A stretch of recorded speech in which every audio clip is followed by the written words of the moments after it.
तो बाद नजर आउंदियां ने। वाहेगुरु जी का खालसा, वाहेगुरु जी की फतेह। किसान मूवमेंट जो चला उसमें जो नैरेटिव सेट हुआ वो नैरेटिव बेसिकली सेट नहीं हुआ, वो नैरेटिव हमेशा से ही रहा है। जब जब यूनाइटेड पंजाब ने इकट्ठे मिलके सियासत की है और इकट्ठे मिलके लड़ाई लड़ी है, तब तब हम लोग हमेशा जीते हैं। और मैं ऐसा मानता हूं कि जो डिवाइडेड पंजाब है वो किसी विचारधारा को रिप्रेजेंट नहीं करता। जब तक पंजाब यूनाइटेड नहीं हो जाएगा तब तक वो आइडियोलॉजी जो पंजाब की आइडियोलॉजी है वो उभर के सामने नहीं आती। 1966 से पहले, 1947 से पहले जो यूनाइटेड पंजाब था उसमें 1923 टू 1947 तक यूनियनिस्ट पार्टी की गवर्नमेंट रही। और जब यूनियनिस्ट पार्टी की गवर्नमेंट थी तो नेशनल, जो आज जिसे नेशन कहा जाता है, तो पंजाब एज ए नेशन ही उस समय खुद को रिप्रेजेंट कर रहा था। और यूनाइटेड पंजाब में महाराजा रणजीत सिंह के समय में भी पंजाब एक नेशन था। तो मैं ऐसा मानता हूं कि जो सबसे बड़ी कंट्राडिक्शन है पंजाब के सामने, हालांकि बहुत सी कंट्राडिक्शंस हैं, मुझे बड़ा दुख होता है कि दुनिया को अमृत छकाने वाला सूबा जो है वो आज पानी की लड़ाई लड़ रहा है। माने जिन लोगों ने खुद भी अमृत छका और दुनिया को अमृत छका दिया, अमृत छकाने की परिपाटी जिस सूबे से शुरू हुई वो सूबा आज पानी की लड़ाई लड़ रहा है। उसकी वजह यह है कि हमको आपस में तोड़ के रखा गया। किसान मूवमेंट से पहले पंजाब के अंदर भी हरियाणा को बदनाम किया गया था कि भाई जाट रिजर्वेशन मूवमेंट जो हरियाणा में चला 2016 में, उसमें पंजाब से जाने वाली जो बहन बेटियां थी उनके साथ रेप हुआ। तो इस तरीके से एक फाल्स खबरें जो है, झूठी खबरें हरियाणा के बारे में फैलाकर और पंजाब के अंदर हरियाणा को बदनाम किया गया, जिससे हरियाणा पंजाब एक ना हो। जब जब हरियाणा पंजाब एक थे, जब जब हम लोग एक हुए हैं, हमने हमेशा ही जो फांसीवादी शक्तियां हैं, जो फासिस्ट फोर्सेस हैं, उनको हराया है।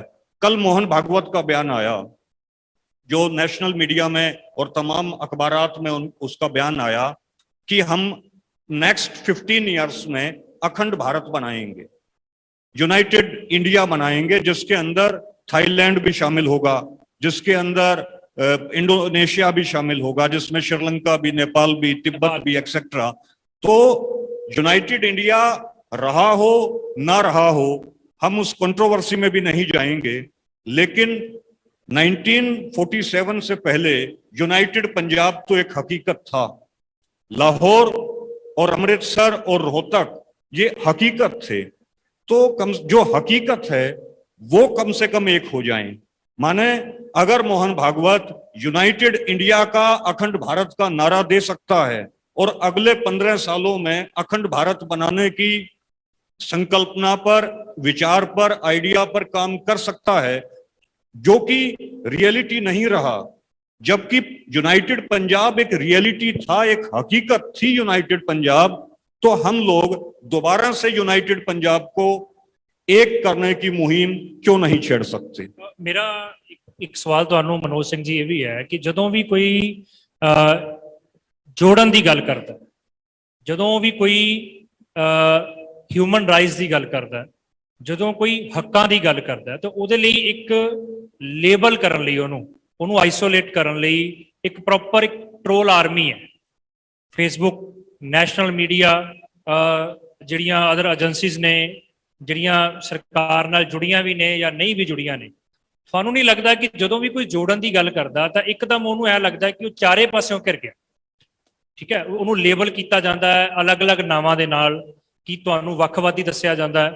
सो ਜਦੋਂ भी तुसी जोड़न की गल करते हो ਤੁਹਾਨੂੰ ਤੋੜਨ ਵਾਲੇ ਦਾ नाम दे के लेबल किया जाता है। सो ये ਜਿਹੜਾ ਪ੍ਰੈਸ਼ਰ है, ਜਿਹੜਾ नैरेटिव है कि साडी नौजवानी ਇਹਨੂੰ ਝੱਲਣ ਲਈ ਇਹਨੂੰ फेस किवें करना, ਇਹਨੂੰ काउंटर किवें करना। मेरा ਜਿਹੜਾ सवाल है उत्थे खड़ा है। ਸਾਡੇ ਕੋਲ जिन्ने क रिसोर्सिस ने, जिन्ने घट रिसोर्सिस ने या जिन्ने ਅਸੀਂ ਸੋਸ਼ਲ ਮੀਡੀਆ ਤੇ ਐਕਟਿਵ ਹੈ, ਸਾਡੀ ਜ਼ਿਆਦਾਤਰ ਯੂਥ ਦੀ એનર્ਜੀ ਇੱਕ ਦੂਜੇ ਨੂੰ ਟਾਰਗੇਟ ਕਰਨ ਤੇ ਸਾਰਾ ਦਿਨ ਖਰਚ ਹੁੰਦੀ ਹੈ। ਸੋ ਇਹ ਜਿਹੜੇ ਸਾਡੇ ਕੋਲ ਜੋ ਕੁਝ ਵੀ ਸਾਡੇ ਕੋਲ ਰਿਸੋਰਸਸ ਨੇ, ਜਿੰਨਾ ਸਮਾਂ ਅਸੀਂ ਦਿੰਨੇ ਆ, ਜਿੰਨੀ એનર્ਜੀ ਦਿੰਨੇ ਆ, ਉਹ ਉਸ ਨੈਰੇਟਿਵ ਨੂੰ ਭੰਨਣ ਦੀ ਬਜਾਏ ਆਪਸ 'ਚ ਖਰਚ ਹੋ ਰਹੀ ਹੈ। ਔਰ ਜਿਹੜਾ ਵੀ ਉਸ ਨੈਰੇਟਿਵ ਦੇ ਵੱਲ ਫੋਕਸ ਹੋਣ ਦੀ ਗੱਲ ਕਰਦਾ ਹੈ, ਸਾਰੀ એનર્ਜੀ ਜਿਹੜੀ ਹੈ ਸਾਰੀਆਂ ਏਜੰਸੀਜ਼ ਉਹਨੂੰ ਲੇਬਲ ਕਰਨ ਤੇ ਲੱਗ ਜਾਂਦੀ। ਇਹਦੇ ਲਈ ਸਾਡੇ ਕੋਲ ਕੀ ਕੋਈ ਤਿਆਰੀ ਜਾਂ ਆਪਣੇ ਯੂਥ ਨੂੰ ਅਸੀਂ ਇਸ ਡਾਇਰੈਕਸ਼ਨ ਵਾਲੇ ਪਾਸੇ ਖੜਾ ਕਰ ਸਕੀਏ ਕਿ ਇਸ ਨੈਰੇਟਿਵ ਨੂੰ ਤੋੜਨਾ ਕਿਵੇਂ ਹੈ ਜਾਂ ਇਹਦੇ ਬਰਾਬਰ ਆਪਣਾ ਸਹੀ ਨੈਰੇਟਿਵ ਨੂੰ ਖੜਾ ਕਿਵੇਂ ਕਰਨਾ? देखिए, अमेरिका ने 2008 में एक टेक्नोलॉजी डेवलप की थी, national missile defence system, national NMD। वो सिस्टम ये था कि फर्ज करो कोई मिसाइल अमेरिका को अटैक करके और अमेरिका को टारगेट करके जो है लॉन्च की गई है, तो रास्ते के अंदर जो है अमेरिका की एक और मिसाइल उस मिसाइल को खत्म कर देगी, या जहां से वो मिसाइल चली है वहां अमेरिका की मिसाइल ऊपर से आएगी और उस मिसाइल को खत्म कर देगी। तो ये नेशनल मिसाइल डिफेंस सिस्टम जो है वो अमेरिका ने डेवलप किया। गुरु नानक देव जी ने इसे तश्तर कहा है, एक अस्त्र, एक शस्त्र और एक तश्तर। माने दुश्मन जहां सोचता है हमारी मिसाइल वहीं जाके उसको नेस्ते नाबूद कर देगी। माने जो दुश्मन हमारा सोच रहा है उसकी सोची हुई जो है उसी के ऊपर उल्टी जो है वो पड़ रही है।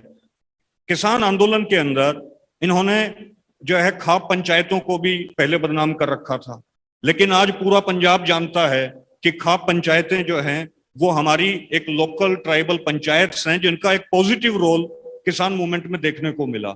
इसी तरीके से इन्होंने खालिस्तान शब्द को बदनाम कर रखा था।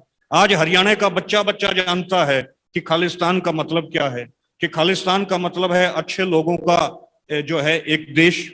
और खाप पंचायतें हमारी लोकल जो ट्राइबल परंपराओं की संवाहक, उनको लेकर चलने वाली परंपराएं हैं। तो ये जहां हमें ट्रोल कर रहे हैं वहां एक ऐसी शक्ति भी है अकाल पुरख की, गुरु नानक देव जी की, जो जहां ये हमें ट्रोल कर रहे हैं वहीं इनका किया हुआ ट्रोल वो इनके ऊपर ही भारी पड़ रहा है। तो इस वजह से एक तो हमें ट्रोल की चिंता नहीं करनी है, हम लोग ईमानदारी से अपना काम करेंगे, और जितना हम लोग ईमानदारी से काम करेंगे, कुर्बानी देने का जज्बा हम लोग रखेंगे, तो ये ट्रोल बहुत पीछे रह जाने वाले फिनोमिना इनके हैं। ये ज्यादा दिन तक चलेंगे इसलिए नहीं क्योंकि झूठ जो है वो ज्यादा दिन तक चलता नहीं। सर छोटू राम जी कहा करते थे कि जिस दिन मैंने जमींदारों के हक में बोलना शुरू कर दिया, माने सर छोटू राम जी कहा करते थे अखबारों के बारे में कि जिस दिन अखबार मेरे हक में बोलना शुरू कर देंगे उस दिन ये समझ लेना कि सर छोटू राम ने जमींदारों के लिए काम करना छोड़ दिया है।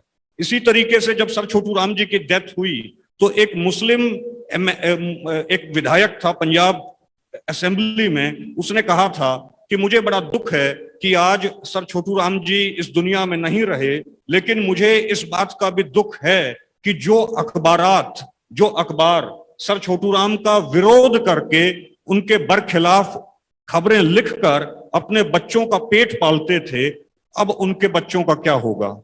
माने कुछ लोग ऐसे भी होने चाहिए ना जो हमारे को ट्रोल करके सरवाइव करें, कुछ लोग ऐसे भी होने चाहिए कि जो हमारे खिलाफ लिखकर अपने बच्चों का पेट पालें, और वो इतिहास है।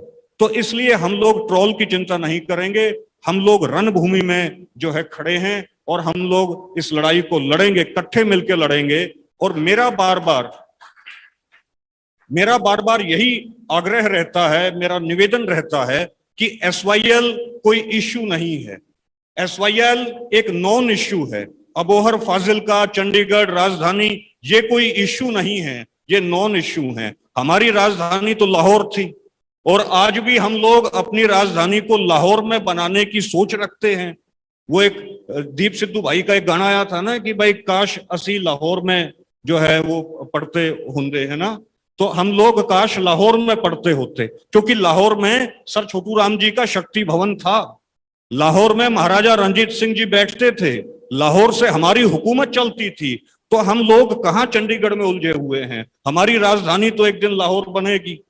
जब अखंड भारत की बात हो सकती है तो अखंड पंजाब की बात क्यों नहीं हो सकती, जो कि एक रियलिटी रहा है।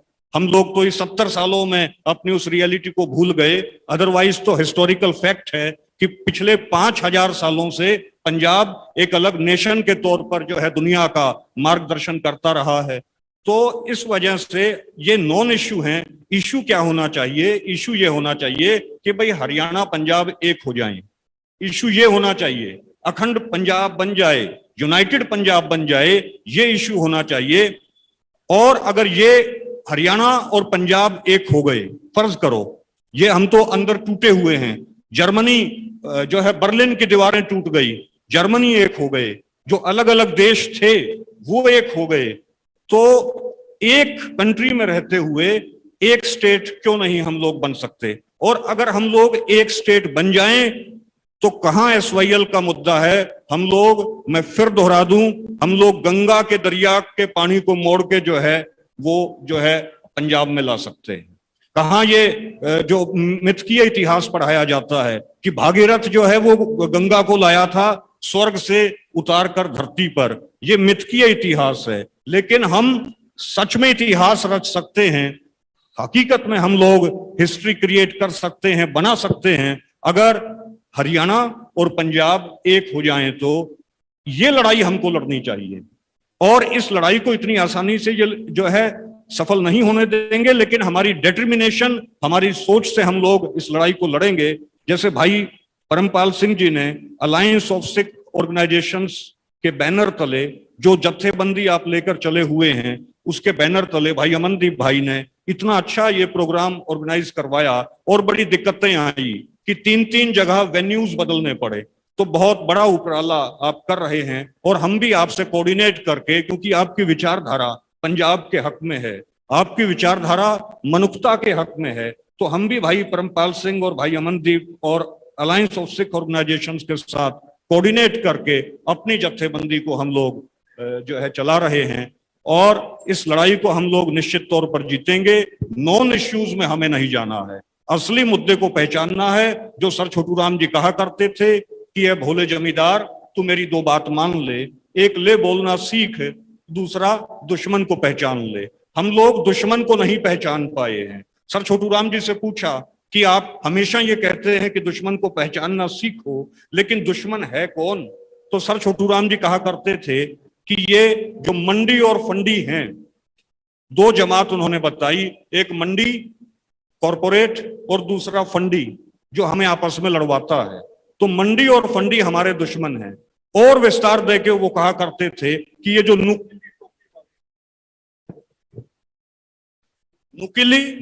नुकीली टोपी वाले, ये हमारे दुश्मन हैं। चाहे वो नुकीली टोपी दिल्ली से आए, चाहे वो नुकीली टोपी नागपुर से आए, हमारी लड़ाई चाहे वो सफेद रंग की नुकीली हो, चाहे वो ब्लैक कलर की नुकीली टोपी हो, हमारी लड़ाई इन नुकीली टोपी वालों से है। ये सर छोटू राम जी कहा करते थे, उनको टारगेट बना के हम लोग काम करें। मैं प्रोफेसर त्रिदेश